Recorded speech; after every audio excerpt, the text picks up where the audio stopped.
My secret, just do something that ain't nobody ever done before, but make it sound like something that's always been there forever.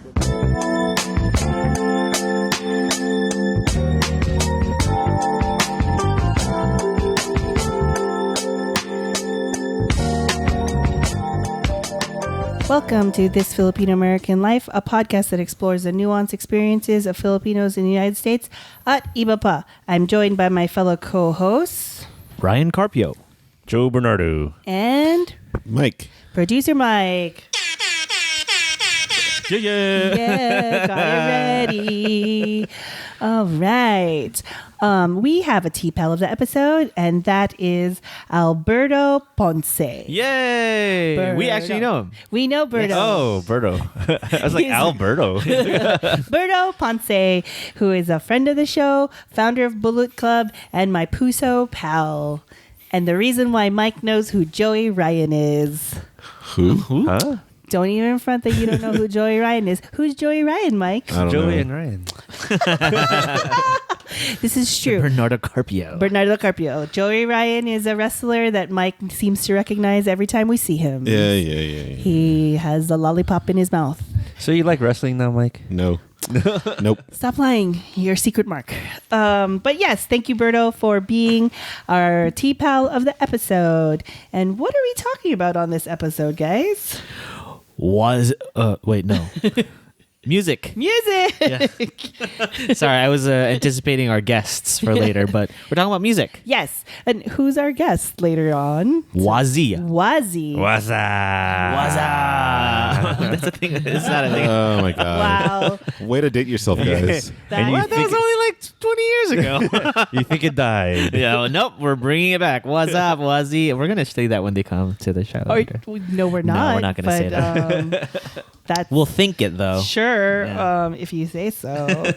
Yeah, so WASI is they're like a electro punk band, like a Riot Girl type band. Mm-hmm. It stands for. I'm trying to look that up because they'll tell us, right? Mike, do you remember?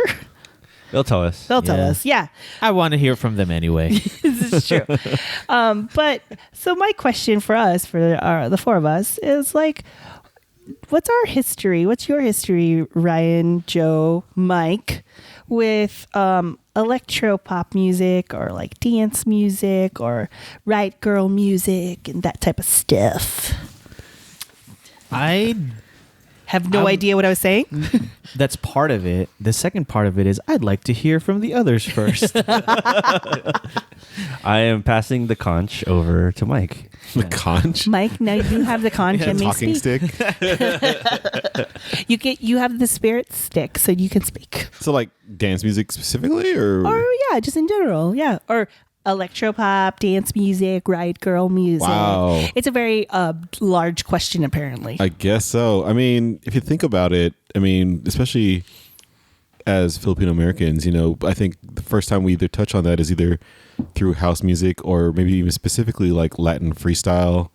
I mean, and that was such a big part of, at least for those of us who grew up in like the late 80s, 90s, that was kind of our music scene. And I have no idea why, actually. But, I mean, it seemed to kind of like, at least for me growing up in Ventura County, Oxnard, when we go to dances, the things that Filipinos most respond to was actually kind of like The dance that music, stuff. I mean, like there was always like hip hop, there was always like R&B and whatever. But I mean, I think like at least during that time specifically, if you were a b-boy, breakdancer, a racer, maybe even, that was kind of the music that was like the soundtrack to that scene and that culture. True. So And when Spring Love comes on, Spring love, come back to me. so are you talking about that? Yeah, exactly. And not that that's the kind of music that WASI, who we're talking to later, like creates, but I mean, I think that's, one of those genres and styles that seems to kind of transcend, I think, a lot of cultures for whatever reason. I agree. I mean, it's not necessarily like like that's not what I mean when I say dance music. But like MIA or or what's another like I don't know, Prodigy. I'm just kidding. Prodigy. Like Firestarter. Like, can you imagine? Oh my God. What are you talking about? I don't know. I don't know what's happening right now. You're totally losing Joe and I are like, right over here. So, But I think what's interesting about that kind of music too is that there's always kind of been kind of a political bent to a lot of it because it was such like an outsider music for folks. And I mean, I Yeah. think the larger kind of heading for some of this is really kind of like how music is kind of like a venue for kind of like talking about like things that traditional pop music doesn't always kind of like broach. Yeah, I was gonna say, would you say that most music outside of maybe pop or like are sort of rebellious in its own? Yeah, by its Right. like almost very existence that it's not kind of within that kind of pop paradigm. Right. But at the same time, I think, you know, with a lot of quote unquote underground music, especially like lately, a lot of it has kind of taken kind of like that melodic kind of pop element, but kind of turned it on its head. Yeah. Which when I was listening to kind of WASI for the first time, I was just like, this feels like familiar, but also subversive at the same time. What about you, Joe? What's your dance music? My dance music?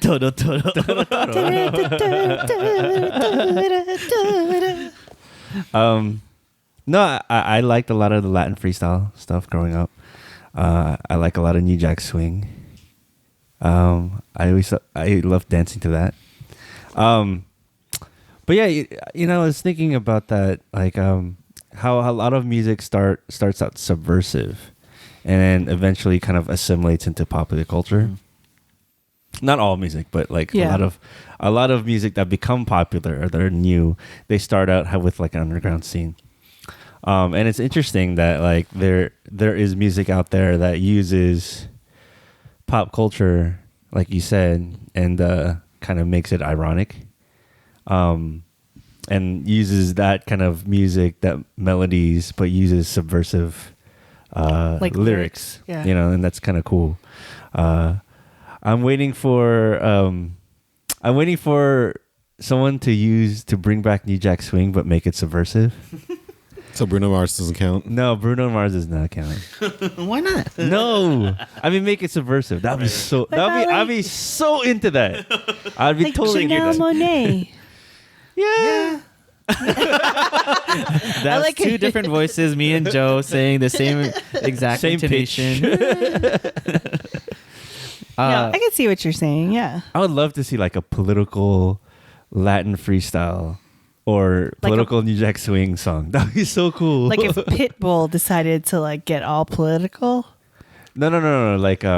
Like if someone used like Stevie B music and makes it Wow. political. Challenge to the TFAL listeners. No, more challenge to Stevie B. Do it, bro. Make your own political freestyle song. Did you know Jaya?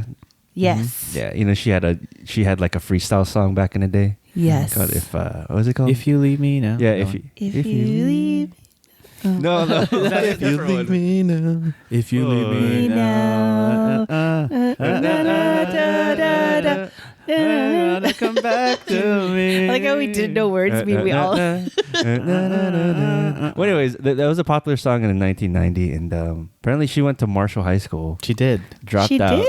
Yeah, Yeah. she Oh, wow. dropped out, and then I guess ran away to Miami and did a song with Stevie B, and that was the song. Ah. Oh wow. Yeah, she's Panay. I think she's half black, half Panay. She's Doesn't the she- daughter of Elizabeth Ramsey in the Philippines. Yeah. Who's Right? that? I think it's Elizabeth I'll look it up. Ramsey. Oh. She's an actress in the Philippines. Yeah. Oh, but I- then afterwards, she went back to the Philippines, She's- became a pop star. She's there now, I Yeah. think, right? Yeah. And she never really sings that song anymore. Because she probably has new music, or I'm sure. Yeah, she it's does, mostly like yeah. the like ballads or something. ballads, yeah, soul ballads.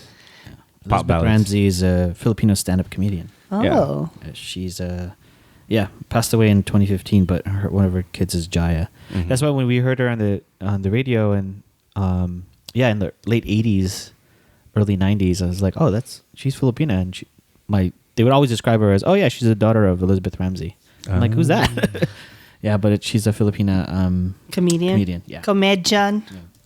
Would you, if you had musical talents, would you start a punk band? Yes. Really? I already kind of assumed Mike would say yes. I was like, what kind of question is that, Joe? What would you call yourself? Oh my God. What would your band be? Your punk band Yeah. be? I feel like we had this name before, Elaine. Do you What? remember? I don't remember what it was called. What? Rasputin? No.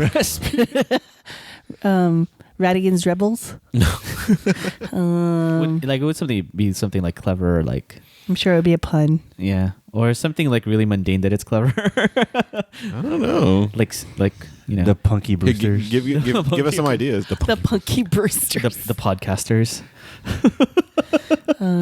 805 Nardcore Finest? I don't know. No, and I'm sure that exists actually. But It would be Rah Rah Rasputin. But I mean, like, you know, if you think about it, I mean, I don't know how much you guys like study this stuff, because I guess apparently I do a lot. But like music like punk, but even just like even rock and roll in general, and even like what we call pop now. And you were touching on this, Joe, like how a lot of it starts out as kind of like subversive music.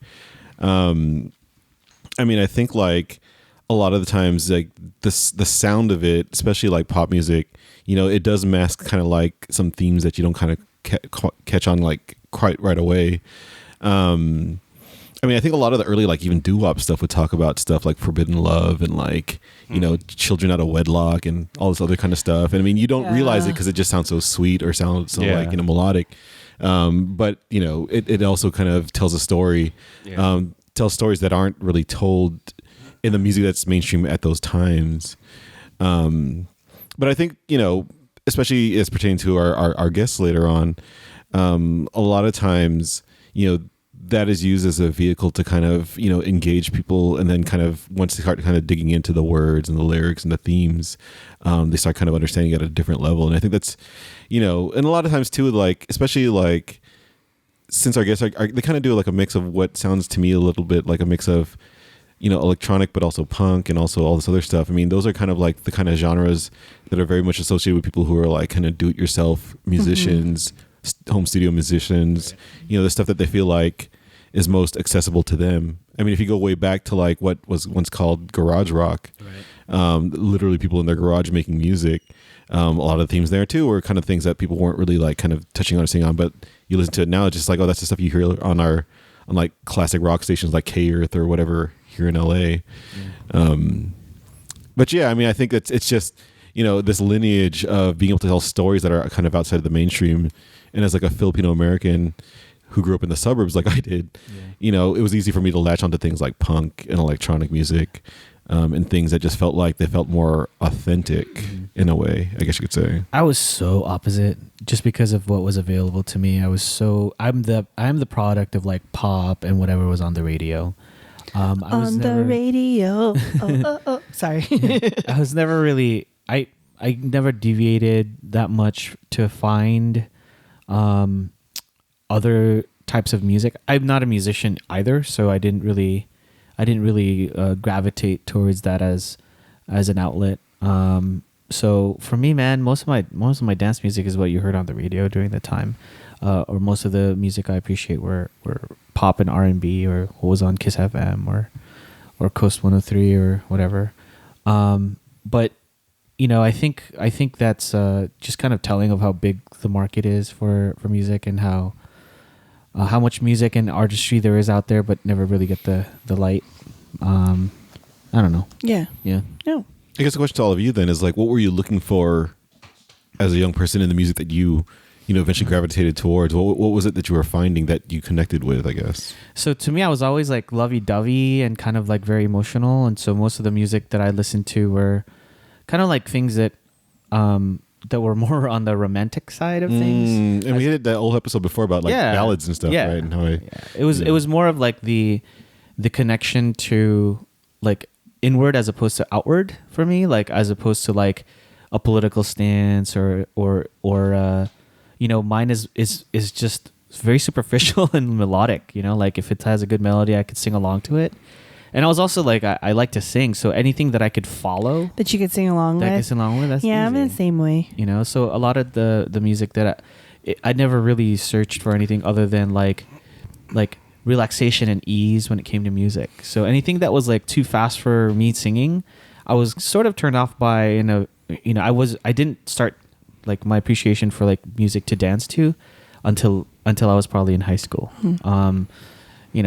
So even then, most of the stuff that I listened to was pop. I never looked for. I know music is an outlet for a lot of folks. It was an outlet for me in a very different way. Like it just kind of soothed and relaxed me. It didn't activate me. Like, you know what I mean? Like it didn't make me think more than what the lyrics were, unless it was like romantic. It's like, oh, I wish I could find those words and put it in music and woo a girl kind of thing. Woo. Yeah, I said woo. Like, I don't know. For me, I always like something I can sing along to, but I also like a good beat. And there will be times where like I will like a song, but have no idea what the lyrics are saying or whatnot. It's terrible. I think me too. Like I don't listen to lyrics at all. Like even now, but it's more about listening to the music, the melody, and what emotion that conjures up for me. Yeah. So like, I like slow jams, right? Because I feel romantical.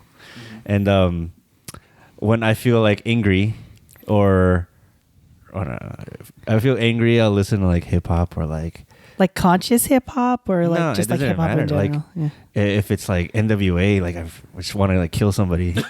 Wow.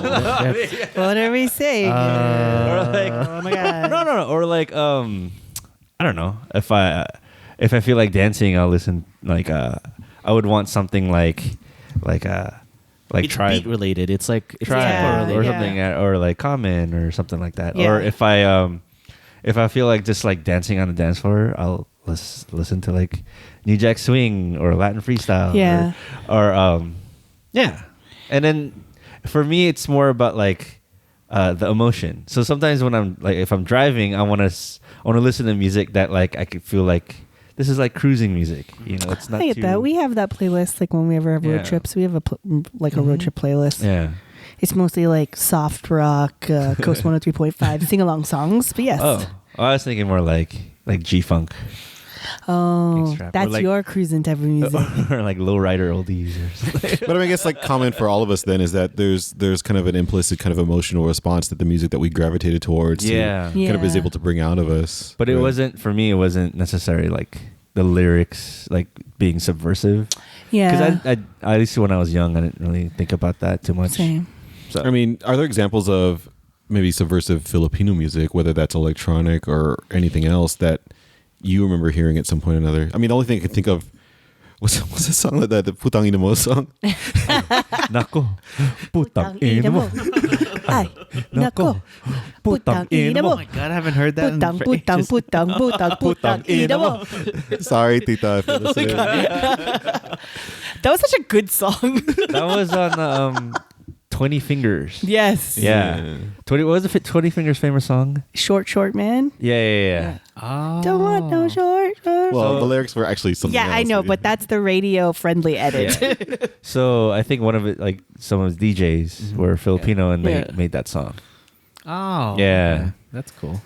Yeah. So that's like pretty subversive, I think, because that's basically someone saying F you over and over again. No, I think when I was going, I listened to like Philippine nationalist songs. So like a bunch of popular Philippine bands and artists got together and did this kind of centennial. I think it was called 1896. It's to commemorate the centennial of the Philippine Revolution. Like a We Are the World kind of thing. No. That's handog ng mga Filipino.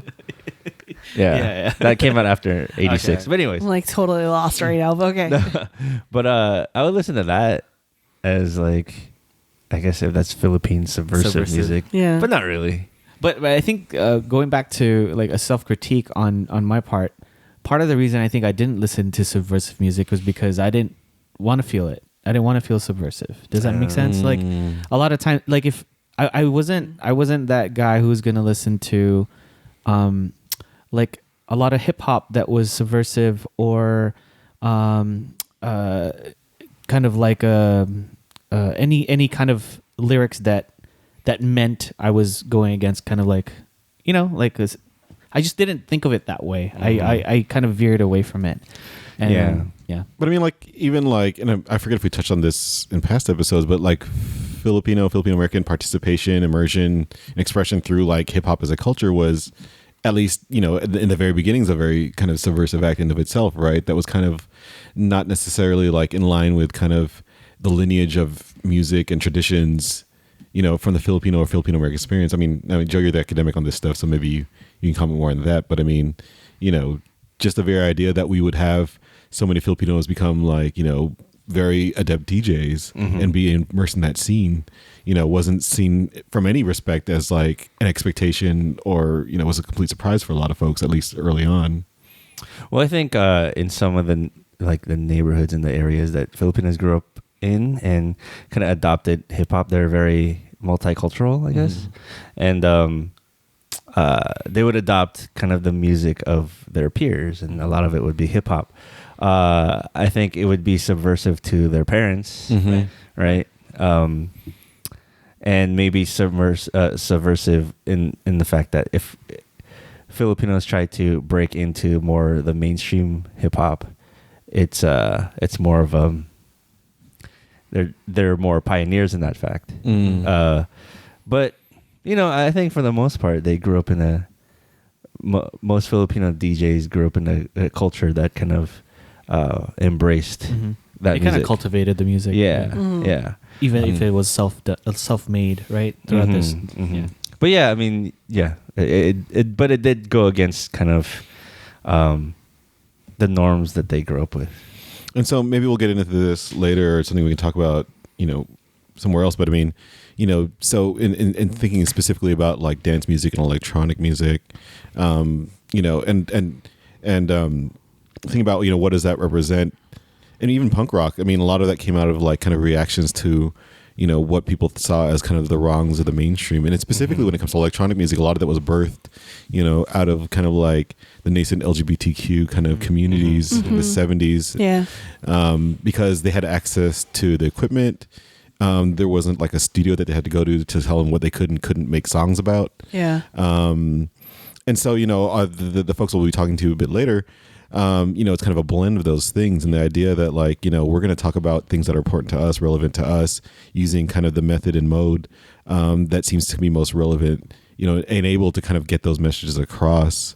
But that's just my initial thoughts on that. So. Yeah, these are good initial thoughts to take a break from right now. And so we'll take a short break, and when we come back, we'll be speaking with WASI. Yeah.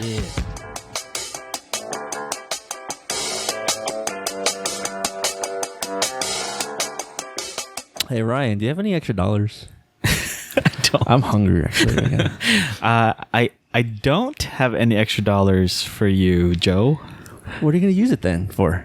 I'm thinking of giving my extra dollars to TFAL's Patreon account. Wait, TFAL has a Patreon account? Yeah. Patreon.com/TFAL podcast. That's right. Patreon.com/TFAL podcast. If you want to help TFAL continue its great quality work, you can contribute some money to us monthly. Go to patreon.com/TFAL podcast and you can give your extra dollars to us.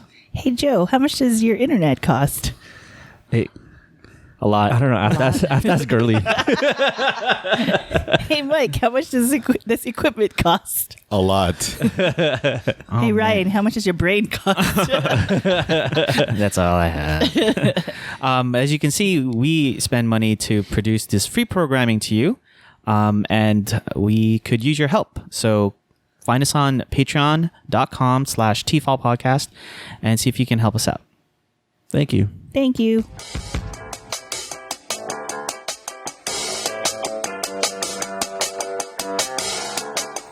And we're back. And that was a great ad. Whatever we played, buy us coffee, something, Patreon, 5 stars. 5 stars. But yes, and now we're here with our guest, WASI. Hey, what's up? Pew, pew, pew, pew. Oh, shoot. It's all right. I took care of it. You got it. I took care of it. Horns. You took care of it. There's an app in me. There is. Is Yeah. it here? Yeah, Weak. Okay. There we go. Oh my God. Nice. Hey man, the people love the air horns. Yeah. Do they? That's right. Yes. The people Do means they? you. They've said it numerous times. How about you introduce yourselves to our audience? My name is Jesse. I'm Merilou. Yay, thank you for coming. And the two of you combined are... WASI. What does that stand for? I felt like there was an expectation thought that too both much. of them would do it. I was overanalyzing the moment. You know what to do. She's like, is this my cue? It's okay. What was the question? Oh, does WASI stand for something? We or she is. Yeah. So Nice. Cool. I like that. And how did you two meet? go ahead, Jesse. She likes to tell the story. We met in high school, Awesome. and we had a physics class together, and she approached me and said, "Hey, you want to be in a band?" And I was like, I guess. She's like, "Yeah, this person, Stacy, told me you have a bass." And I was like, "I have a bass." She's like, "Cool, we have a show in 2 weeks." Oh, nice. So like backtrack from like the day before, I was in like an after school program, and we were like releasing something, so there was going to be like a big party, and they were like, "Hey, like we should have a band." And I was like one of those quiet kids in school like that didn't talk, but I was like, this is my moment, like I got a band, you guys. And they were like, "No way, you haven't talked all year." How are we supposed to? And I was like, "No, like I have a band." And like as soon as I walked out of that program that day, I was like, "Cool, I gotta form a band." And yeah, I did. We did. So that's how we met. Yeah. So who knew physics class is the best place to start a band? Yeah, exactly. go. What kind of band did you have back then? Ooh, it was a. Can you cuss? Yeah. Oh, okay.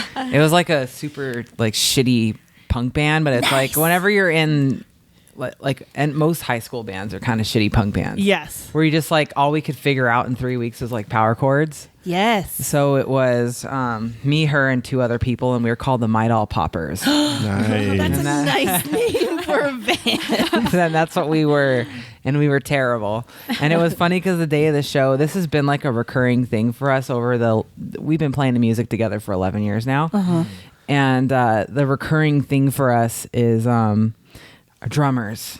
So this was kind of like an omen for what was to come. When we got there, the drummer she kind of sang too, and she had decided like the day of like, I'm just going to sing and not play drums. Oh. So then we saw the sound guy, and the thing is like we never had like, there's never been any rules that we've abided by because we didn't know what the fuck we were doing to begin with. So we're like, hey, the sound guy was like, I play drums. We're like, cool, you want to play drums for us tonight? And that was, so she sang, and then the sound guy played drums for us, and that's like I said, we've kind of been that way. I mean, now we're like not like that. But Now you have like an actual. yeah, now we're like, okay, our songs are a little more than just like bullshit your way through. You know what I mean? Like while you're going, you know. Yeah. So Awesome. Well, I mean, the best punk bands are like the shittiest ones, right? And I guess vice versa. Yeah. And also like punk, I mean, all you need is 3 power chords and you're pretty much set, right? So exactly, Yeah, exactly. We had the attitude like on point. We're just like whatever, like cafeteria food, like different color underwear, your grandma's like, underwear. Ooh, that's even better. Is there like footage of this My Doll Poppers on the internet somewhere? Maybe. No, but I found, not that I know of, but I did find like our flyer Oh, from the very first show ever. We'll Was have to it- email it to you Oh, later. please do. No, I'd it's- love to see Oh, that. man. Yeah. where was Yeah. it at? It was this place called like Youth Aflame, and where was it? Like somewhere in Orange County. I don't It was know. somewhere in Santa Ana. Were you waiting for the say chain reaction or something? Although we've been there many times as well. You're a fan, huh? Well, we went to school at Irvine, and Chain Reaction was like the spot where people had shows. I don't Oh, think yeah. I've ever been there. Really? Yeah. Oh, wow. I'm I surprised. avoided it. I'll tell you two bands that we've seen there that you probably know now. We've seen Fun open for Hello Goodbye there. That was crazy. And they were like nobodies. They like had just They were started. touring in like a little like 8-passenger van. Wow. Yeah, that. And then we were also there the night because Young the Giant is from Orange County. I And feel like I knew that. Mm-hmm. and they used to be called the Jakes, and they played Chain Reaction, and we were at the show I remember seeing the day Yeah. that they changed their name from the Jakes to Young the Giant. We were at that show Oh at my Chain Reaction. gosh. So a lot of Oh, we're all history totally there. dating ourselves here Oh, with I like what we know. remember from Chain Reaction. know. Basically like 10, 15 years ago. I mean, Nice. back in the day, I remember seeing this young up and coming group named Maroon 5 play UCI's Ways Goose at the Really? small Oh, wow. stage. Wow. Yeah. Small Dang. stage. They've done all right. But for you were themselves. really there for... I was really there for Save Ferris. Oh on the main stage. Nice. That's funny because I remember I used to visit my brother at UC Irvine, and he told me, yeah, there's this band, or I think his roommate said there used to be a band who was really good, and it was No Doubt. I knew it. I was waiting for that. Yeah. Because Gwen Stefani dated a guy who was affiliated with Kababayan. Oh, really? Yeah, it was like this. It was this white guy, but like they were all homies with people who were in Caba, the Filipino club, and so they would. Oh, that's like the history of like Filipinos and Gwen Stefani, I guess. We'll take it. And I'm like, sure. So we're talking a lot about Orange County, California, since there's a bunch of Orange counties. How much did that play into the kind of music that you guys were into, and also the things that you were informing the sound you were trying to create? Whoa. Oh man. Well, I think like in OC, ska was and is still a really big thing. Like Save Ferris. Like we named our dog after just Our Ferris. dog's name is Ferris. Yeah. Save? So like Save. so like yeah, I think just like that uppity ska punk vibe, but Southern Vibe-wise, for California, sure. like kind of like happy punk definitely like lives through our music. Yeah. And what was the other question? Sorry. I mean, I guess this, how much did that inform like kind of the sound that you ended up intending to create? And I mean, like, yeah, you're talking about kind of the upbeat vibe, and I think what was it like the something California, Stranger Stranger California. It has like a little bit of a beach vibe even to that song. Hey, why don't Yeah. we play a little bit of Stranger California? Do you have it queued up? I do. Oh, look at that! Spotify. Look at that! I know, right? And you're getting our plays up. Thank you. Yeah. They're on Spotify right now. So look up WASI, WASI, and listen. Stranger California. I'm trying to like cut in like the radio. I don't know how to do that. I don't know how to do that. Nice fade Calm in down there. there, Nice Casey fade in. Kasem. I'm living my K-Rock dreams right now. It's another sunny day, and I'm putting on my skates. No money in the bank, but I can still appreciate the neighborhood thrift store. And if you walk a mile more a day or drive busters, don't make $1 more in my jeans. And I live in the dream. Yeah, so that's a very beachy vibe. In the dream. Especially almost kind of like the affectation of like ringing guitars and like, you know, that feel. I mean, and I mean, I think what's interesting with all of your music, in fact, is that kind of there's like upbeat vibe to a lot of it, but at the same time, you're talking about some obviously like some serious kind of like social issues, at least serious to you guys. Yeah. Was that always kind of intentional from the beginning, or? I think so. Like for me, I grew up listening to like The Clash, The Cure, like 80s punk. MIA, Matt and Kim are also big ones. Yeah, so I think just like always like storytelling, like like that style of storytelling has always been really important to me because then it's art. So you wanna say something important. Yeah. That's how I approach it. Yeah. I mean, you have a song lyrically. that's called Pussy Grabs Back. So I'm imagining that has an interesting story. It actually for sure we wrote that song shortly after, I mean, obviously the election, but like we were in a van on our way to like Portland and Olympia, like on a tour. So the day after the election, we were in a van on our way up. And so we were in Portland when there was those big riots. Like literally the venue we were at like was down the street from where all those riots were happening. Whoa. And in that same block of time, we were playing in like this basement to these like queer youth kids. And they were like, the person that like ran it came over and like hadn't made an announcement like, be safe out there. We heard that the neo-Nazis are out rioting tonight, so you need to be careful. Watch it was yourself. queer youth homeless kids. Yeah. Oh, wow. So they wow. were in that basement with us for this like 30-minute performance. Yeah. And then like it was like like one of the weirdest moments, right? Because it was like a really beautiful moment of us doing our thing and them just like really being present and connecting, and then knowing that they have to go back upstairs, go back and sleep upstairs. That Oh, night. wow. Yeah.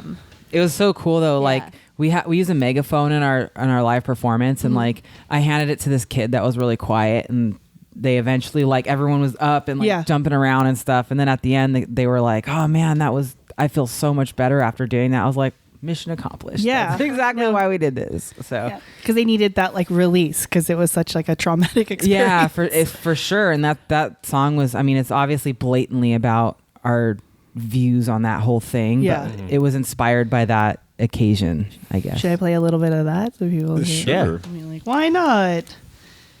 Okay, let me make my thing louder. Yeah. I'm living my K-Rock dreams.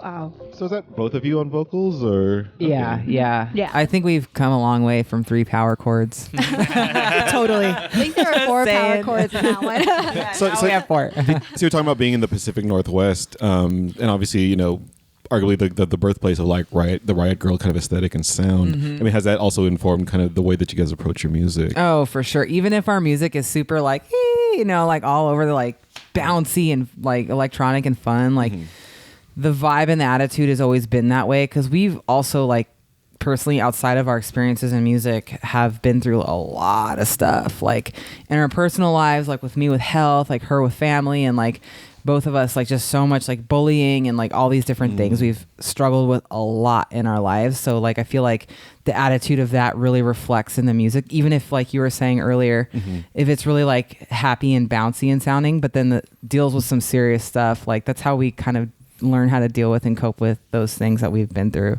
Yeah, it reminds me of like La Tigre and like Kathleen Hanna kind of sound. For sure. So, They're a big influence too. Yeah. So That's a big compliment. Thank you. Yeah. Thank you. yeah. So was it only just the 2 of you before, or did you have like other members? Oh man. We've probably, I don't even know, man. We've probably played with like between 20 and 30 drummers at this point. With along different projects. Yeah, with different. We've been like, since we've met, you always had music and like being in a band as our way of like coping with the world. So like I think WASI, yes, technically we're a duo in that we write all the songs. We collaborate with a lot of people too, but like live we perform with a full band. Yeah, we play with 3 other people. Yeah. Then they're like kind of permanent, like in our, as a band, like we consider them part of our band, basically, even though like we write the songs and stuff, but they contribute and whatnot. Just not like Spinal Tap where the drummers just explode or disappear or something. Okay. Yeah. I'm sure they've exploded, not in front of us, but like Spontaneous combustion. looking. Yeah, exactly. No, it's been, like I said, there's been so much. We could go on a whole other show by itself talking about our experience with drummers. It's pretty funny. Spinal Is anyone Tap here style. a drummer? You guys looking for one? My little brother. I know, right? Oh man. So No, not at all. yesterday we were driving on the freeway and this person had like a kick drum like strapped down to the roof of their car. And you're like, hey, follow that guy. Yeah, exactly. Back in the day, we would have been like, "Hey, dude, you want to play with us?" Like, I heard Craigslist is pretty. You can Craigslist somebody, right? All right. Never had Not good so luck much. on Craigslist. Hit and miss. The best Craigs, like there's one band we've played with in the past, and they found their drummer on Yeah. Craigslist. So we didn't find him; they did, but we saw him play their show. We're like, "You're cool, dude. Yeah. Come play with us." And that's like, and he played with us for a while, so kind of like secondhand Craigslist, I guess. I feel like in the story of all like bands that eventually made it big is a kind of like this, I saw this posting at the local record store of like Right. looking for a drummer like Stuart Copeland or whoever, and all of a sudden they're like, you know, wow. who they are. That's So we're awesome. saying post at Amoeba. Exactly. Then you'll find. Next to our flyers at Amoeba, right? Yeah. Well, it's probably like taking a chance on something and just recognizing talent and maybe the same message, right? So Oh, for I imagine like folks that you guys have worked with in the past kind of like share similar messages with you all, and kind of like the political message that you send. I imagine that the influences that you guys have had are similar. As the people that follow you are the same. Now on that, do you guys get haters? Oh yeah. Oh, yeah. Bring on the trolls. Oh yeah. So recently, this is like a whole long thing, but I'll give you the short story. So I tried to use the bathroom at a Walgreens in last summer, and I was forced to use the men's room, and I didn't appreciate that too much. I've had to do that many times in my life, and I just like say fuck it and just if there's no guys, I'll just use the men's room. Like whatever, toilet's a toilet. They're all the same. But there was like 2 guys in there already. I was like, can I use the women's room? And she's like, you look like a man. I can't do that. And I was like, it was like in Hollywood. Yeah. Pride weekend. We're on our way to Pride. Anyways, long story short, it took me 8 months, but I partnered with the ACLU. We got Walgreens to create a bathroom policy to where like people can use a bathroom based on their gender identity. So that being said, the trolls, oh my God. So at first it was like, you know, we did like the ACLU, LA Times, like New York Post, like Chicago Tribune, all of those picked it up and like wrote about it and everything. And then after that, like all the other like conservative times and you know Christian news and my favorite Breitbart picked it up, which is pretty cool.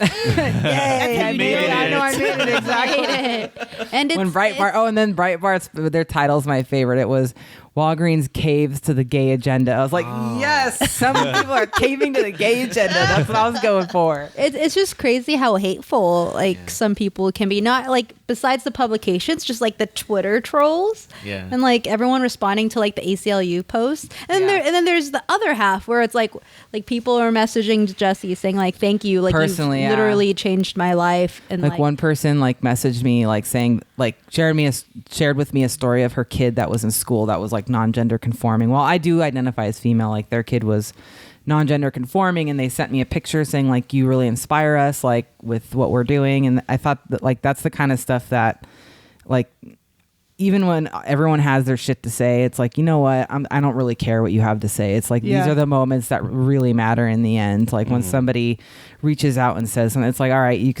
everyone else could say whatever they want because that made all of it worth it, kind of thing. What kind of a household did you grow up with? Were they accepting of your gender identity? No. My parents immigrated here, and they're pretty like they're really conservative. My dad was my dad actually was pretty open to everything, but he and I don't talk as much. And my mom, she grew up in the South, like in like a farmland area. So when she immigrated here, The South in the of Philippines. yeah. Like, all right, the South of the Philippines. Alabama, Mississippi. I was like, there's Filipinos there. So I know, like, right? so like, like I think even like 40 years later, however long she's been here, like she's still trying to like relate to, you know, quote unquote, relate to U.S. culture. And that includes like having gay kids. So my mom, it doesn't take it well. Not happy about it. Wow. But yeah.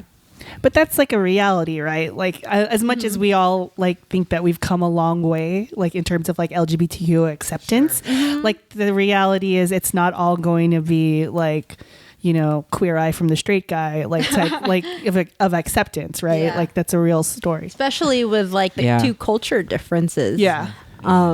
Like that's just like, it's completely like we can't relate to each other. And I think it's completely different from like someone who's probably had like lineage of relatives here. Is she religious? I was just gonna say she's very religious, religious. So I think that plays a role too. Like super Catholic or Christian. super Christian? Super Christian, yeah. Yeah, so it's super interesting. Yeah. Yeah, so we're actually like getting married and stuff, and like when congratulations! Oh, thanks. Hey. We've been Getting together married for and 7 years, so shit or get off the pot, you know. That's how long we took, right? We took about 7 years. Hey, It's there fine. you go. Very well. Congratulations to you guys. But yeah, when we told her mom, and I've been around for like 11 It's not like years, it's- and you're like anyone new. right, and it's 7 years in a relationship. So at all the big family parties.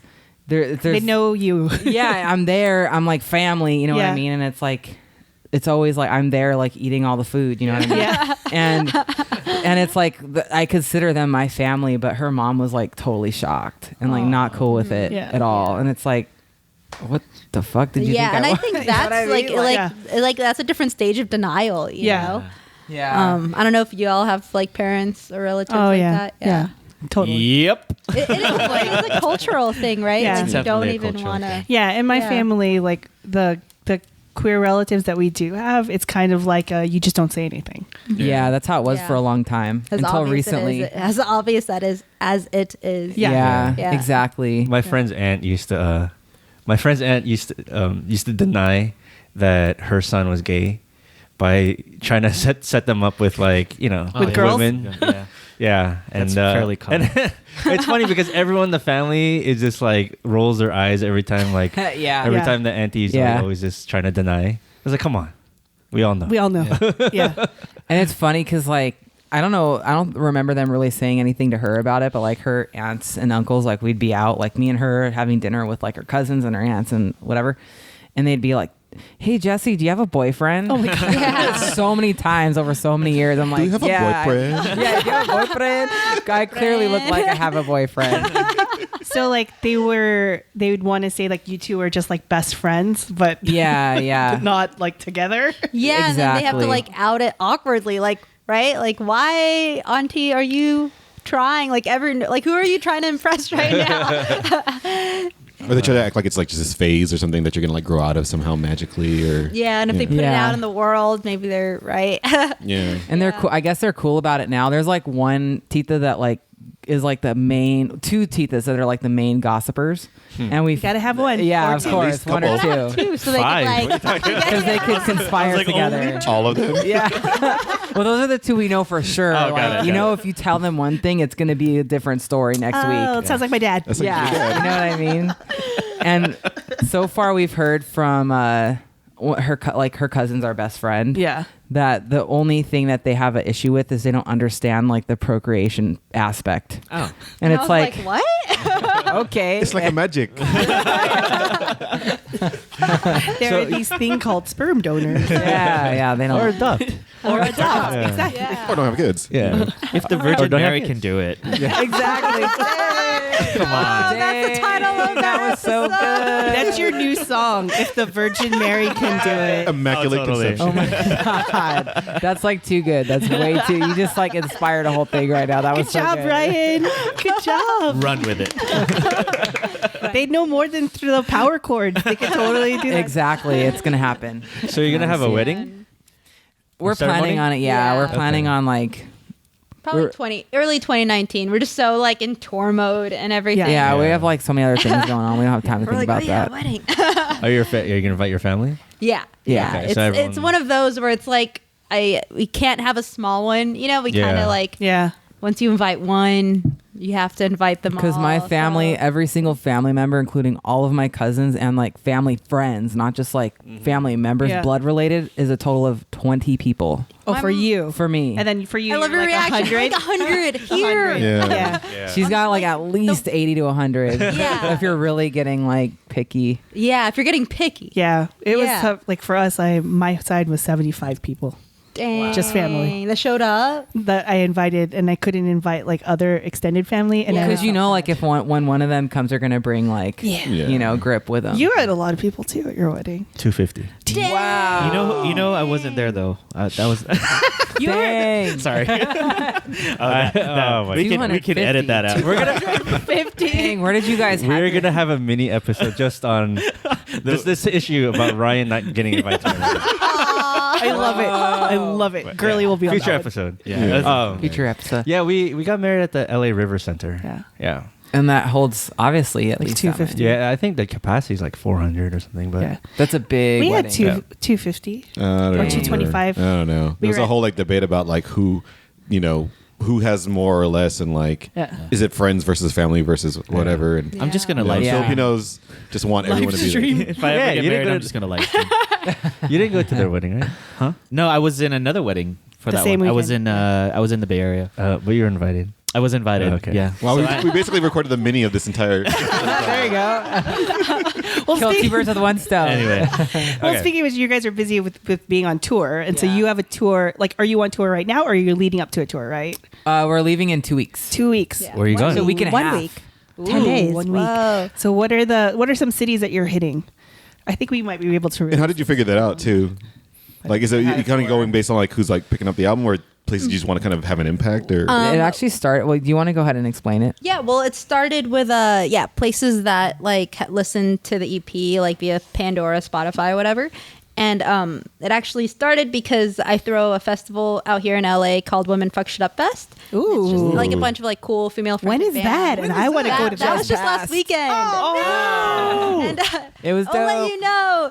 I'll let you know. And it's really cool. This weekend it sold out. It's me and a few friends, Jesse included. And yeah, I think what makes this festival different is that we are very inclusive on like having like women of color, like be like making decisions, like we think about that when we're selecting the artists that play, etc. So anyways, DC hit us up to do that in DC. So it started as that idea, like, oh, cool, like we should play that Women Fuck Shit Up in DC. Yeah. And then we got in touch with New York, and then we got some support dates with another artist, and South by Southwest came up, so it ended up just being like a thing. And the South by Southwest dates, like we didn't know if we were going to get any gigs, and then like last minute we got like 2 or 3 gigs. Nice. Yeah. So it's like like 15 dates or something like that. Yeah, 15 dates in like 3 weeks. 3 weeks. That's pretty insane. It's gonna be. So is music like your full-time occupation at this point, or are you guys still doing? Well, for me, I do like things around me. So music's full time, and then like in the wee hours of the night, I'll do like writing gigs or like production stuff. She like builds websites. Yeah. For and stuff. Nice. So like for a side hustle, and Yeah. Jesse does film. Oh, nice. Yeah. I work in TV as a set dresser. Oh, cool. Have y'all seen Westworld? Yes. She works on that show. Oh my God, that's the best show. It's so good. Oh show. my God. Wait, so were you out in like Utah or wherever, or were they filming Arizona? It was in Utah. The first season I came in at the end, like for the last like 2 months of shooting. But the second season that we just did, I was there for almost the entire show. And they were only out in Utah for a couple days. Oh. The rest of it's all in Santa Clarita. Oh. Yeah, all of it. That kind of looks like Utah. Do they use do they use exteriors, or is it like in a set? Because like I know there's a lot of sets in Santa Clarita, right? Oh yeah. So basically like the big I'm sure it's fine if I talk about this, but like Spoiler alert. Who dies? Everyone dies. oh, you don't want me to go there. I won't even go there. Everybody dies. Yeah. I don't know. It's basically like pretty much all of the practical sets are in Santa Clarita at various like ranches and locations, but like the major like exteriors that you see like with the train or like with the Utah looking stuff is in Utah. Yeah. But everything else is in Santa Clarita. Oh, that's so cool. Yeah. Well, that's interesting. So when you leave for a tour, like how does that work? Like, do you time it so that like your gigs aren't like in the way of it? Or Well, I imagine. Very conveniently, this is the first time we've done a tour like this. Oh. And it just so happens that December 6th, I broke my elbow on set. I'm sorry. So hey, it's all good. Still technically broken. Yeah, it one is right bro. here. Actually, I'm probably gonna have to get surgery still. ouch. So it's been like 3 months. I did a bunch of physical therapy, and it's completely stuck, and the bone is like just kind of floating around. So Oh my God. like I fell off the ladder, and then I popped up really quick, and I felt my bone like sticking out underneath. Oh my God. And I pulled my arm down until I felt it slide back in. Oh my gosh. And then I was like, I think I'm gonna throw up. I should lie down. So I'm then gonna lie down right now. So I've been out of work for 3 months so far, and I'm probably gonna have to get surgery. Wait, Still. so how does that affect your live shows then? And maybe talk a little bit more about how you guys perform live. Well, thankfully we play with very skilled musicians, and one of our guitar players, Cindy, just hopped on bass for all the shows. So I've just been like doubling her up with singing mostly. Oh. And I wear my brace on stage and everything, but for the tour, I'm gonna have to get a different kind of brace that works for being able to like. I'm not gonna strum like normally when I play. I strum really hard, like really crazy looking, but I can't do that. So I'm just gonna have to Regular bass play. regular bass play, not like go super crazy with a brace. Oh man, I know you all did a couple of residencies that like I'm an old lady and I don't go out on a school night, so unfortunately I couldn't go. But do you plan on doing more of those when you come back from your tour? Yeah, well, after tour, we're hoping to jump on another tour. Or if we would go back and keep recording. Oh, okay. So probably not a residency right away. But our plan is to like keep jumping on tours throughout the summer, especially with like Pride festivals coming up right now. Oh, yeah. and So, other like- festivals. So given like you all being like a queer pop electro right girl type group, is there like a certain like busy season for you? Like is it APHM History Month season, or is it Pride? Like how does that work in terms of like your touring schedule? Yeah, Asian Pacific Islander History Month. Yeah. through the end of summer. So like is- April through May, because like there are schools that do like a May one and an April one, right? Yeah. And then like until August or July because of Prides. And which is awesome. This year I think we're hoping to do Prides plus like just other tours outside of like, you know, the queer circuit. Yeah. To keep touching base with other people.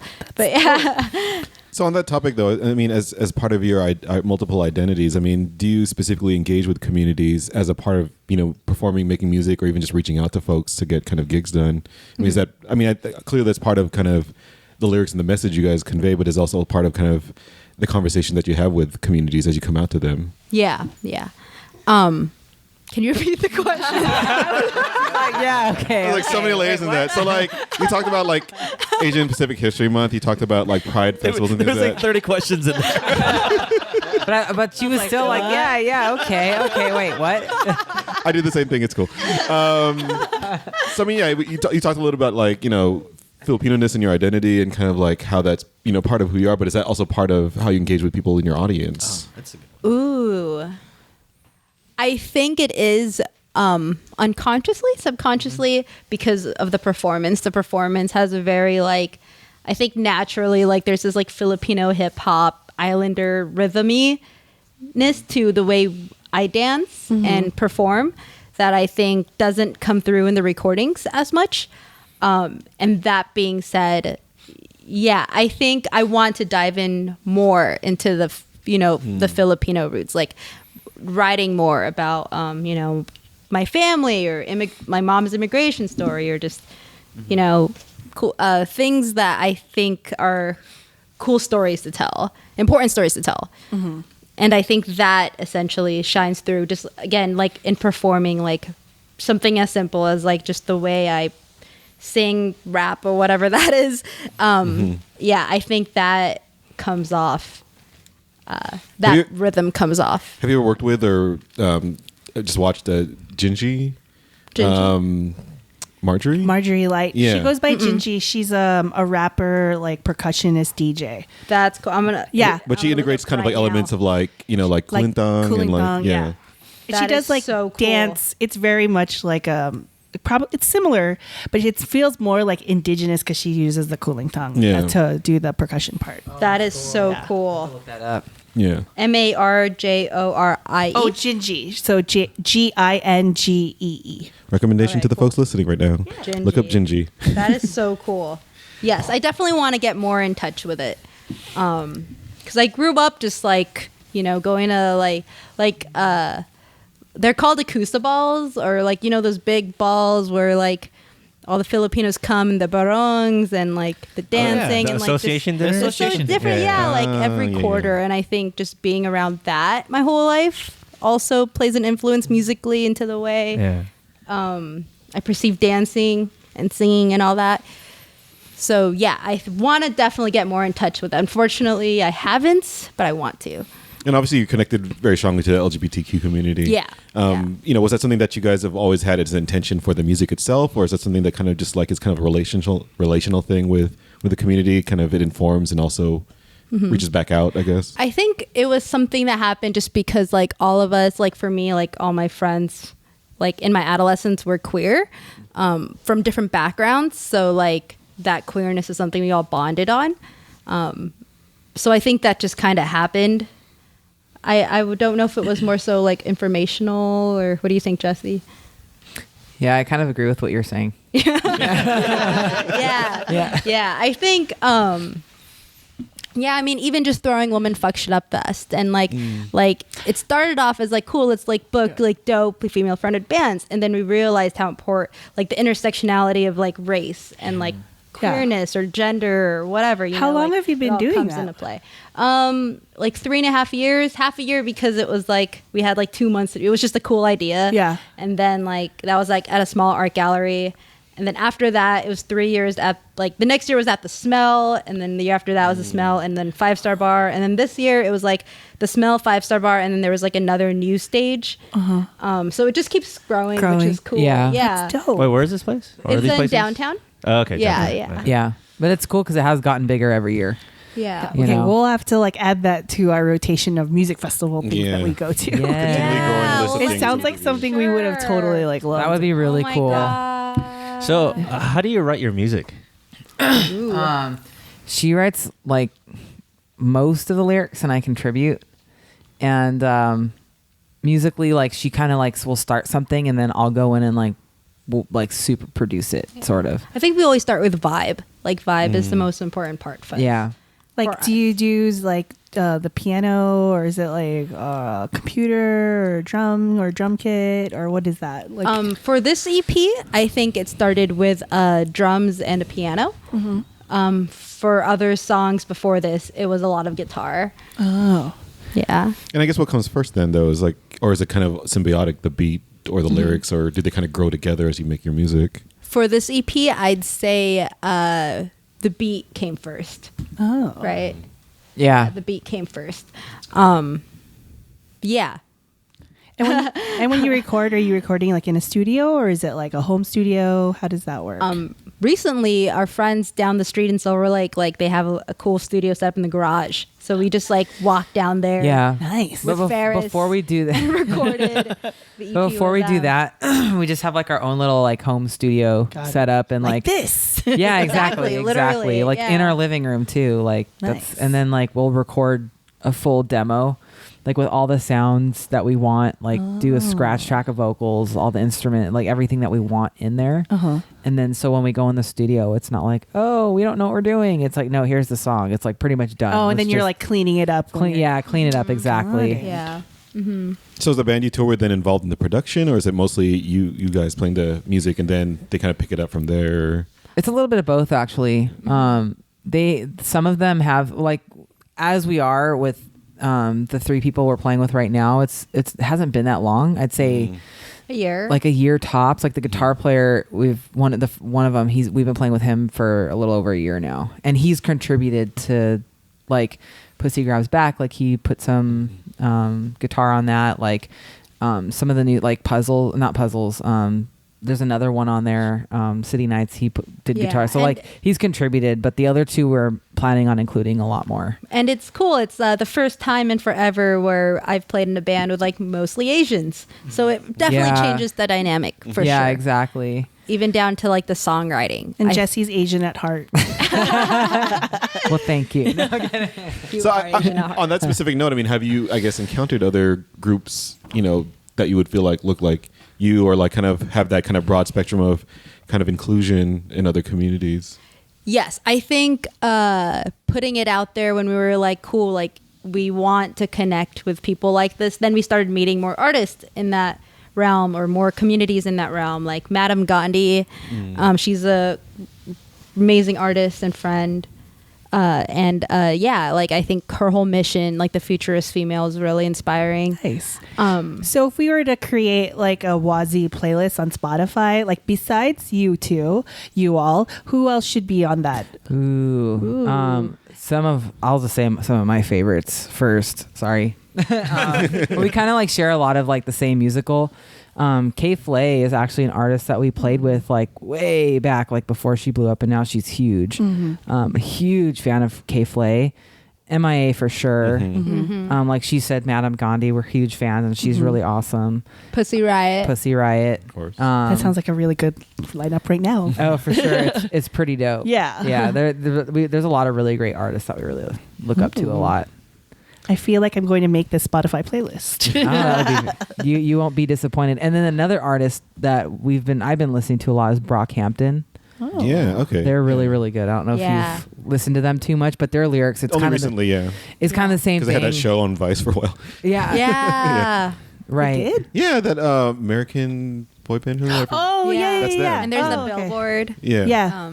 I didn't even know about any of that actually. Yeah.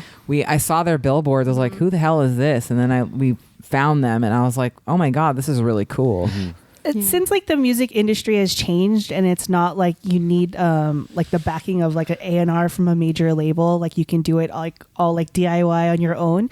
Do you notice, like, I don't know if you like, do you feel like you have like more reach with an audience because it's like you all doing it on your own? Or do you still wish like I had money. I mean, I would wish I had money. Right. It's like, sign us, please. Right. It's kind of a mix of both, I think. Yeah. I think right now we're in the phase where it's like, we wish we had money so we could just hire someone to do this pre-tour stuff. Yeah. So I think if you know who you are and you know who you want to reach, and you have money, that would be like the best circumstance. Because if you don't know who you are and you don't know, whatever you're doing, and you have like a label, then they're controlling you. So Yeah. So are you all on your own label at this point? yeah. Yeah. Nice. Yeah. Cool. DIY. Yeah. I like that. DIY, but like hire like homies. So like we're Yeah. not, because it's hard to do everything. Like Yeah. So when you Yeah. do you have a manager or do you have? we have a manager. Okay. We have we do. She's a friend of ours, and she like just has this like energy and the way she communicates and stuff. I was like, have you ever thought of managing a band? And she's like, maybe. Kind of like how when we started a band, it's like, hey, you want to do this? So you asked her in physics class. Yeah, exactly. And she was down, and she's like really good at communicating Nice. with people Yeah. and like Yeah. the things that like managers I'm guessing need to should- do. Yeah, she's really, and she's just like a homie, Yeah. Yeah. So, back on the topic of maybe your favorite bands too, like if somebody wanted to kind of do kind of like a primer on the sound that you guys are trying to, create with your music, I mean, what are other bands that you would say like, you feel like either fit kind of the sound you're trying to create or kind of the message that you kind of put out there in the universe? Mm-hmm. I think Hampton is a really good one. Yeah. Like the freeness of expression and production, like all the weird things happening.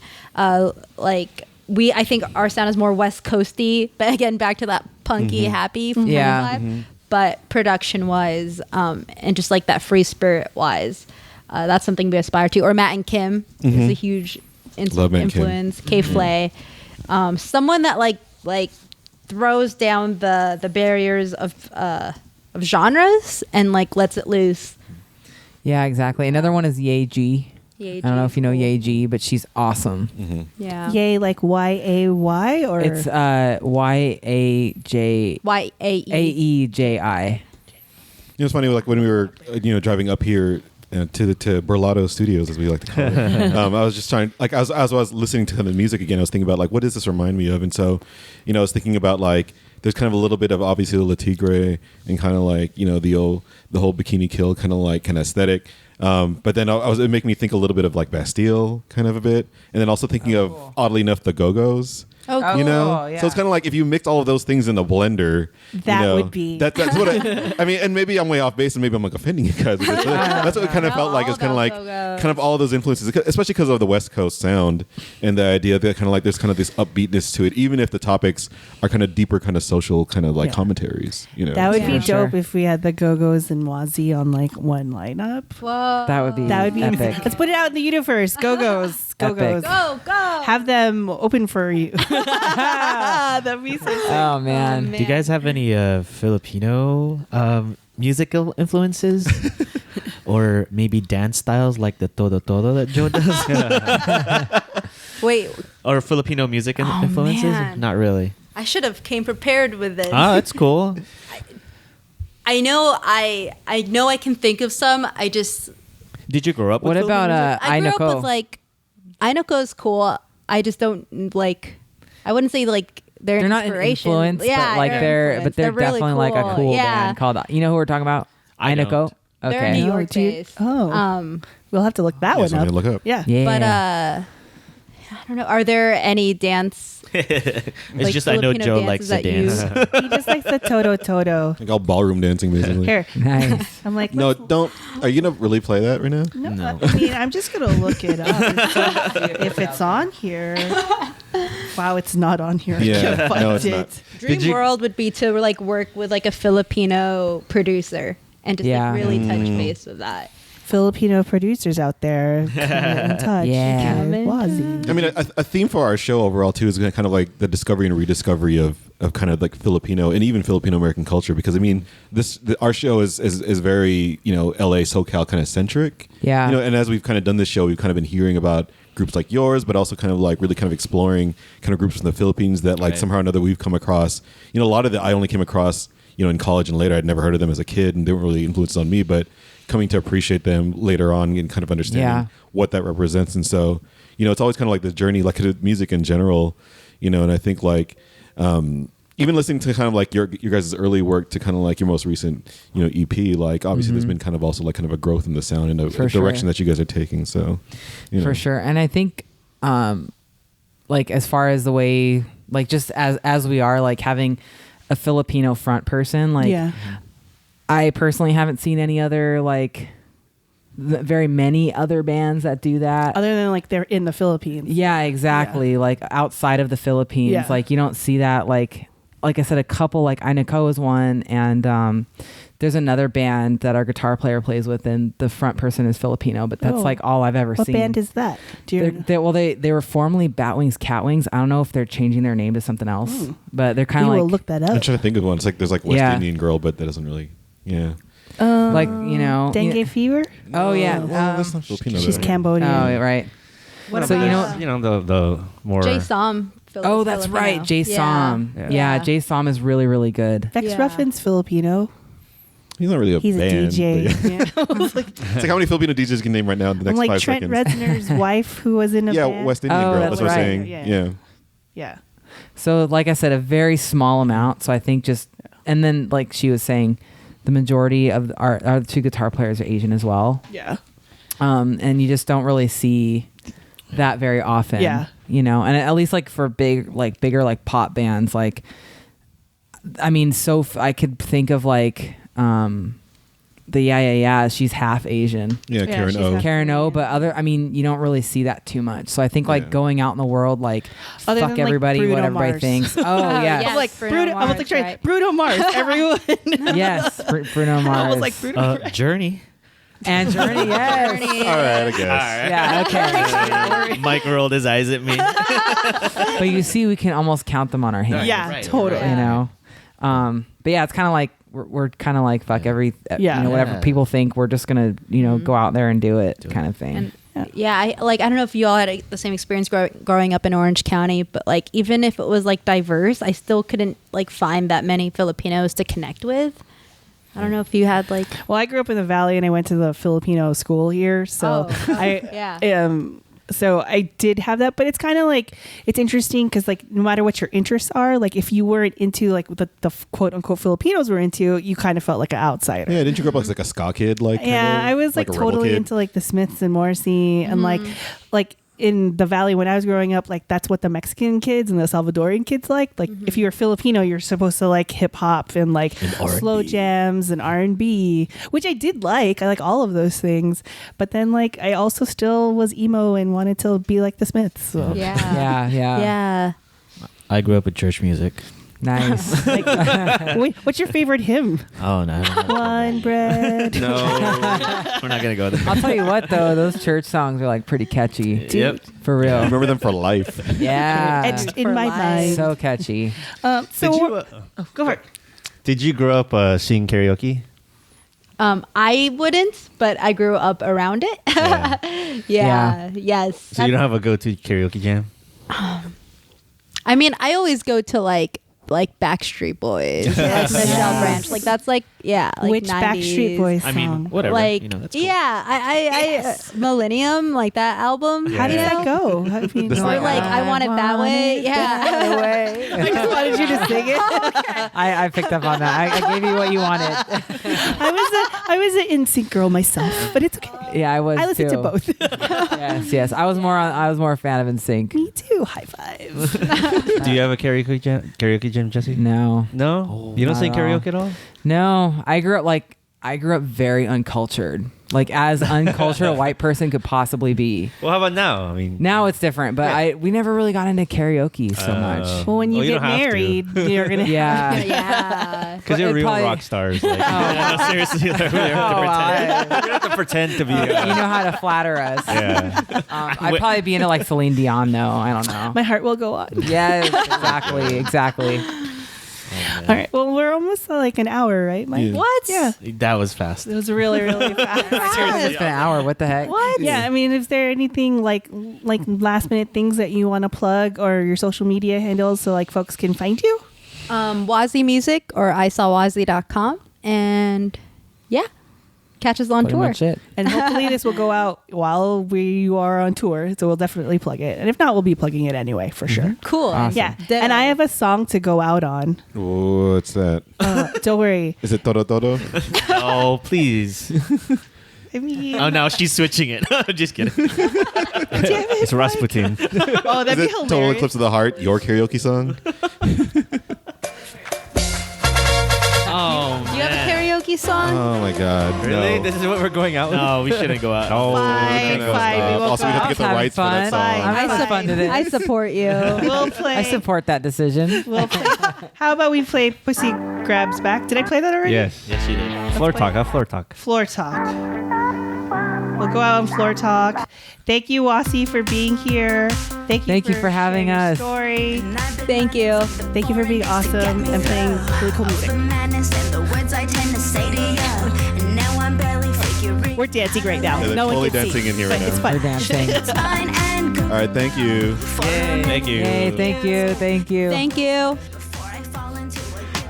This Filipino American Life is produced by Michael Nailat. Our intro and outro music is by Roger Habon, aka 10.4 Raj. Resident reality checker Girly Colado, legal advisor Rianne Fajardo, and graphic design by Vincent Collyer.